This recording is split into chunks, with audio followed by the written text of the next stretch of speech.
Hey you guys, today I'm talking about Love and Hip Hop Atlanta Season 6 Episode 10 review. I enjoyed this episode. I really enjoyed the episode, and it's not because of who the people was that was saying it. I just felt like this gave me some things to talk about, and it really wasn't no drama, you know what I'm saying? So I enjoyed it. It started off with Melissa, Joseline, and Dime. And I really, let me have to scoot back. I really enjoyed their sit down. You know what I'm saying? Even though, you know, there was some shade thrown or whatever. But I just really enjoyed their little girl talk. They talked about Bonnie Bella's birth and how she said that her daughter was the shit because she was born, she came out in the toilet. And if you saw her, delivery special, you know that she did have the baby in the hospital because she was getting ready to go to the hospital, and the baby was like because she was supposed to have a home birth, and she felt like she didn't want to endanger the baby and it was hurting her, so she was getting ready to put her clothes on to go to the hospital, and it didn't work like that. Bonnie was like, no, we're going to be born at home like planned. So beautiful daughter. So yeah, they talked about that. You know, they talked about her getting her body snatched back, and she did. She also talked about her getting a job opportunity at The Real. And if you watched The Real, you know that she did a great job. She did a great job on The Real. She had been on there multiple times, and she's always done good. It wasn't too ratchet. She spilled some tea on some people, and I enjoyed her. So good job, Joseline. You know what I'm saying? A lot of people talk about her, but like I said, she did a really good job when she was on The Real. They talked about, you know, her and Carly getting back together. She was hesitant about getting back with Carly, you know, because they got history. She say Carly messy as hell. Everybody feel like Carly messy as hell, but you know what I'm saying? It's just, it is what it is when it comes to them two, because I feel like both of them wants to be friends, and both of them did some things for the camera that they probably regret that they have done, to me, Carly don't want to look stupid, and Carly don't want to lose her fucking friends that she got, and I'm sitting there like, so you give a fuck about not having no friends because you want to be cool with somebody? But we'll get into that. So I just was irritated when she said that. But she said that Melissa said that she wanted to set up something with Joseline and Carly, and Joseline agreed to it long as Dime and them was together. And it is what it is. They also talked about Tommy and all the drama that circled with Tommy at her wine tasting party, and her drama with them, and loud ass lovely Mimi. And then Melissa told them about her drama with Tommy and Carly, and the whole thing with Jock at the comment. And I'm with Jocelyn. Jocelyn's like, God damn it, I was so busy worried about having Bonnie, and all of this shit was going on. And then I like how she was like, these bitches is steady fighting about me, you know what I'm saying, or saying, you know, it's got something to do with me, and I'm not even thinking about these bitches, which is true. Yeah, they did get mad at Dime because Dime was cool with Joseline, and I felt like that was so petty. I feel like if that girl want to be cool with her, then you know how to treat her accordingly when y'all hang together. Like, I don't understand where people can't be friends with certain people because you cool with them. That's stupid to me. Moving on from them, like I said, they're going to meet up with Carly later on in the show, whatever it is, what it is. What was next? Jock and Carly. She wants to go talk to him because she don't like how everything went down at the comedy thing. Both of them know that they don't have no exclusive relationship, but it was fucked up about him getting down with Tommy. He say he never smashed Tommy, but he know that it was wrong for him to deal with Tommy because she was on some get back shit with Cardi. He said he could be man and admit, you know, where he was wrong. And I've always said that he was fucking wrong. I don't care if y'all not exclusive, but to get with her enemy was fucked up. Because if she would have went and got with anybody that you had beef with, you would have been mad. So, yeah. Carly, you act like you a boss bitch and all that, bitch. You gotta get some better makeup. You gotta get some that, no running, what's that shit, waterproof mascara, because your mascara was fucked up. I don't know if it was for the show, but girl, yeah, she came with the waterworks, and I was sitting there like, what you crying for? What is we crying for? Like, you a boss, you Carly, you do what you gotta do. Why are we crying? And he just sitting there looking at you like, bitch, why are we crying? But yeah, I was like, the whole time I kept saying, this bitch needs to get some better makeup, because this is irritating me. I just want to wipe her face for her and just say, you know what, break. Let's go wash all this off and then resume, because you looking real dumb right now. But whatever. So, moving on from them, they said they gonna be honest. They lying, but they still gonna fuck regardless. Rashida and her mama. She want to go check her mama at press because of what her mama did with Mama D at Scrappy's party. And she was like, was that your idea? Is that Mama D idea? She was like, that was both our idea. I said, I'm glad that she didn't just put that on Mama D, because girl, you too grown. You too grown to be getting sucked into Mama D antics. But hey, since you want to stay on the show and got to be a relevant mama, you got to do some shit too. Now, I do agree that Kirk need to pay for what he's doing to Rashida and all that. But I'm like, if Rashida ain't making him pay, everybody else can mind their own motherfucking business. For real, for real. Because if the wife ain't making him on no get back shit and trying to make him see what he was wrong at, it's never going to matter what other people say. But yeah, when she started talking with her mom, because she was acting like she didn't know what the rumors in the street was. Like, motherfucking Scrappy didn't sit down and talk to her and tell her what Kirk had said and, stuff like that. And I was just like, like, didn't you talk to him? Oh, no. He talked to Rashida first and then he talked to Kirk. But he never talked to her. So wait, you still know what the rumors are. You know your husband have said multiple times that y'all ain't fucking. So you know what the rumors in the street was. But I do agree with Rashida when she said, it doesn't matter. If they have not fucked in a year, it does not matter. If he was not happy, bye. You don't get no motherfucking pass or no excuse for you cheating on your wife because y'all ain't fucked. Like, there's no excuse for that. Because if it was the other foot, the other shoe on the other foot, how would Kirk feel? If he would be like, okay, well, we ain't fucking, and she would have been over there since she wasn't happy with him and was out fucking somebody else, would he still been cool? No, because last time he said they wasn't fucking, he went and took a little secret-ass DNA test on his baby, because he was like, oh, we ain't fucking, how did she become pregnant? Like, Kirk, shut the fuck up. But yeah, I was just like, I'm not getting too invested in this, because she's not that invested in this. Like, she thought about divorce, but yeah, it probably was only for 2 fucking seconds. And stop using your kids as an excuse of why you're sticking around this bullshit. You're doing more damage to your kids than good. That you are sitting, allowing them to keep being in this situation where he's going to constantly cheat on their mom. He's going to constantly keep disrespecting their mom on national fucking TV. And then they got to go to school and deal with this shit. But you doing this for your kids? No. A boss bitch will do something for her kids and get her kids about that situation. I keep saying I'm not going to get invested. I'm not going to get invested. Okay. Moving on from them. Who else was next? Because I had some shit wrote down and I was trying to put it in order. Oh, Tommy and Lovely Mimi, they meet up.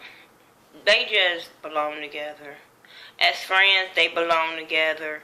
But I kind of tuned them out. But I did hear, where Tommy was talking about her mama. Because she was like, she hadn't seen her mama since they had got into it. So it was a shock to see her mom at her wine tasting. But she knew that KK had set that up. And she kind of feels some kind of way towards KK for setting that shit up. And I understand that. You know what I'm saying? If you got into it with your mama, like, can't nobody bring y'all together. Can't nobody fix that but y'all and God. So I totally get where Tommy is coming from that. I I think it's too much shit have went on with them for them to get backward anything of what they wanted. Especially for her to say that it happened to her when she was so young.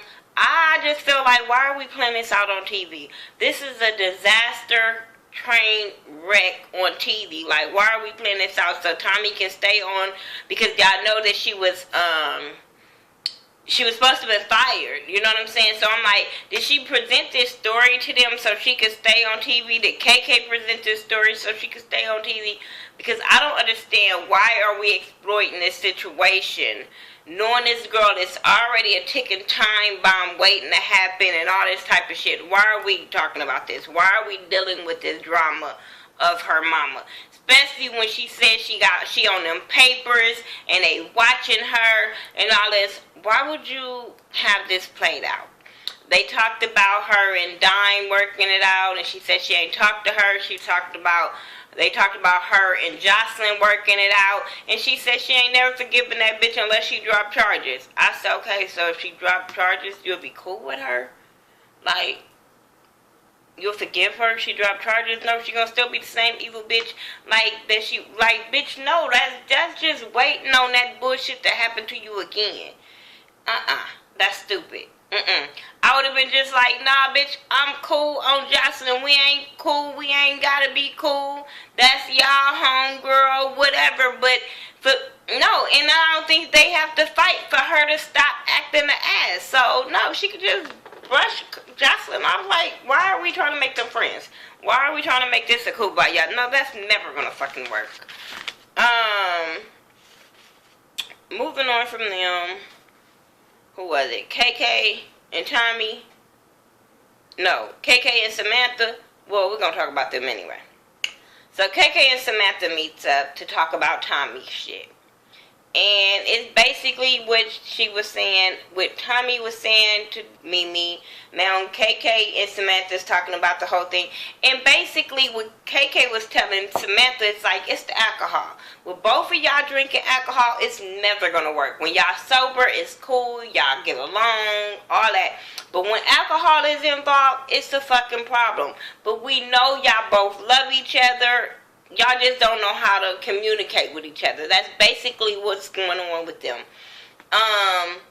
But, you know, KK want to have a meeting between Tommy and her mom. And KK going to be the mediator of it. And I'm like, girl, I said ain't nobody going to help this with them and God. I don't know why, but y'all going to do this on camera. So, okay, let's go with that. So they end up meeting up at KK's house.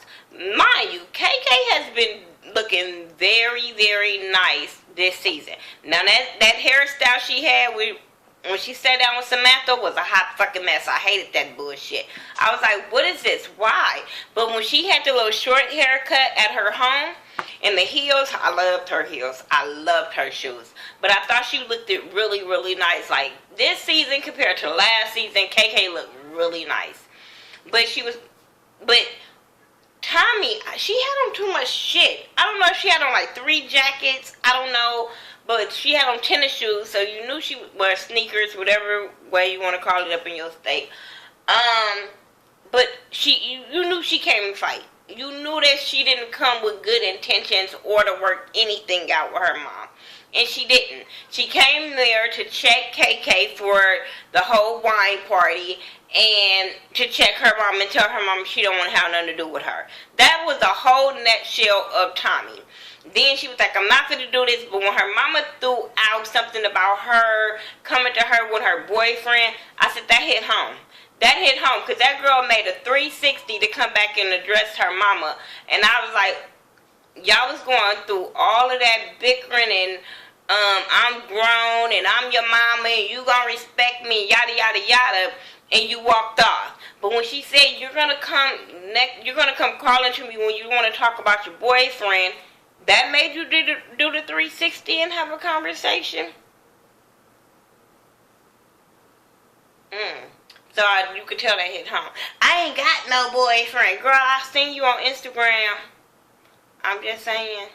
I seen y'all when this shit was off the air and y'all women was dating people. So, okay. Okay.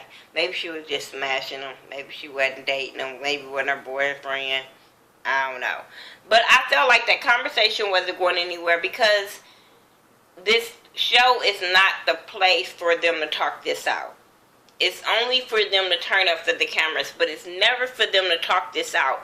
So I just hate to see the conversation between Tommy and her mom.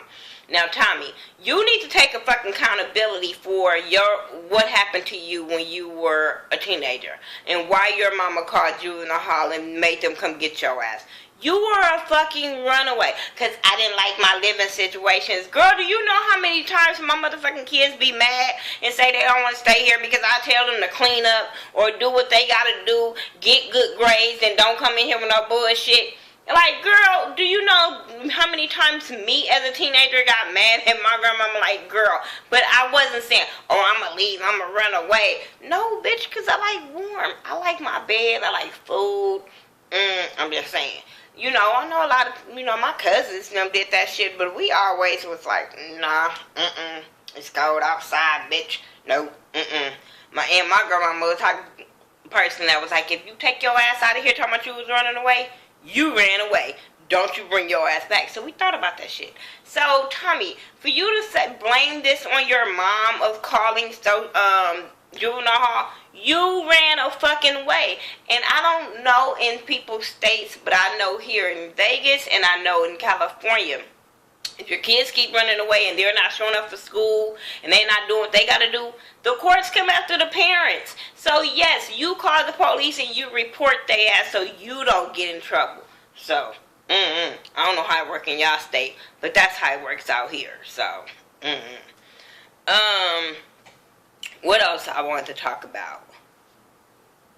Melissa gonna meet with Carly to ask her to meet up with Joseline. She was like, I don't know if she gonna hit me with some flowers again, if she gonna blackmail me again, if she gonna do this. I was her only real friend. Yada yada bullshit. Carly is opening up a new store. She invited Jock and she invited Melissa to come to her grand opening, so she's supposed to have that next week. But yeah, she gonna meet up with Joseline. This whole sit down with the ladies, with Carly, Tammy, Mimi, Rashida, Sierra, I loved it. As much as I don't like and Bambi. As much as I don't like some of these women, most of these women, at this campfire, I understood what they were trying to do. I like what they were trying to do. Sometimes you just have to let shit go. Sometimes you just have to say what you gotta say and let that shit go and move on. So I understood the whole campfire. Have a lot of these women moved on? No, maybe not. You know what I'm saying? Have they freed themselves from the things they said they were freeing themselves from? Maybe not. But I get it. And I got how each woman told their story. So, because there might be a woman out there going through that same exact story. I'm praying that Mimi saw her fucked up ways when it came to how her life went crazy after Nico and her making that sex tape, and how she's gonna explain that to her daughter. We always have said this. So maybe, yes, it have hit home with her. I don't know. Because, they always try to make excuses for the bad decisions they made, and then you be like, bitch, you was just saying last season, like, you don't give a fuck, you ain't a porn star, you ain't this and you ain't that. But maybe, behind closed doors, she had been crying every night. Carly, she, there's women like her. Maybe, and it might be Carly. Carly have been looking for a man since this shit have started. Carly have been looking for love since this shit have started. And Carly have been over the age of 40. So I'm quite sure she does want a man. She does want love. She does want all of that kind of good stuff. Especially when she see other people around her getting it. And she's still messing around with these same ass knuckleheads and good for nothing ass dudes. So yeah, maybe she do want that. She just always in mess and always in mess, that you're never going to attract that kind of man, because you're always going to attract a messy man when you always been a messy bitch, period. Tammy threw a journal away. I was like, I don't know, because I don't know if it was really writing on them books. Maybe that was just like a copy, just so she could throw that in there, but she still got her journal. I don't know. I don't really care because she's going back to a cheater. It's not like, bitch, you changed nothing. Okay, you found your voice, so you're going to start singing, but you ain't changed nothing when you going back to the same motherfucker that cheated on you. Rashida threw away that damn chain, but you still with Kirk. I don't care. Bambi, she was talking about, her and Scrap and her whole situation with Scrap and dating somebody in the industry, and you kind of lose yourself and stuff like that. So I totally get her situation. Who else was there? Sierra and her whole situation. We don't know what the fuck happened with her and her man, because they ain't talked about her and her man since. So we don't know what's going on with them. Maybe they trying to hold off so she could still be on the next season. I don't know. Who else was there? I think I went through everybody. Yeah, I went through everybody. But yeah, I really appreciated the camp, because, it's always women out there that's going through stories similar to these women. So it was cool. And it wasn't drama and fighting. This whole sit down with Joseline, Carly, Melissa, and Dime was a mess. Carly, it just felt like Joseline just had to tell her how she really felt about her and didn't really care about being cool or kumbaya with her. Because, she thinks she cool, but she feel like Carly is messy. And I'm like, bitch, how many times have you told Carly she's messy? You have told her many, many times that she's messy. She says that she carry bones. She does. But everybody knows this about her. So why are we having this conversation? Like I said, I think she only had that conversation just to give it to Carly. And I'm just like, Joseline, why are we having this meeting? Because now Carly was getting mad at Joseline, because Joseline know how to push her buttons. But I wouldn't have gave it to her. I wouldn't have gave her that satisfaction. I would have been like, okay, I'm a messy bitch, and you bitches keep telling me your business. That's y'all fault. So I totally get that part. It was a stupid ass sit down, because it wasn't fucking getting nowhere. It wasn't getting nowhere. I don't think it's gonna get nowhere. Maybe next week after she cried and Joseline called her all kind of bitches. I was like, why? Like I said, why are we sitting down? Nobody wants to be really friends. Melissa, some people don't need to mend fences. Let it go. That whole thing with Joseline and Stevie meeting up. She want to beat up his daughter. I'm quite sure his daughter want to beat your ass too. They talked about the baby. They talked about her going to the real and who gonna watch the baby. Stevie said he raised 5 kids. I said, well, why do you owe child support? People that raise the kids don't owe child support. I'm just saying. You might know how to change some diapers, but I can't see him raising and having no newborn, babysitting a newborn, being there. No, you ain't finna pass them off to our sisters and brothers type shit. No. So I do agree with the baby staying with the auntie while she go out of town and make them some money. When he said, do we get a cut? I would have spit in his face. I would have just spit in his face. Like, yeah, and yes, that's the worst thing you could do to somebody. You're not going to keep asking me for my motherfucking coins. That's not what's like you're entitled to some shit. No. That shit irritates me when he act like, I don't care if it was joking or whatever, he be acting like she still owed him. And no, she don't owe you shit. Anyway, that's all I got for Love and Hip Hop. Tell me what y'all thought about it. I'm about to go in on Basketball Wives, and not even the whole show. I just want to talk about the things that happened at the makeover part. So tune in for that review. Alright, you guys. Follow me on all social media by the Ghetto View, THA, not THE. And also check out my It's All About Support channel. I will be updating that one tomorrow also for Support Tuesday. And I will talk to you guys in the next video. Peace.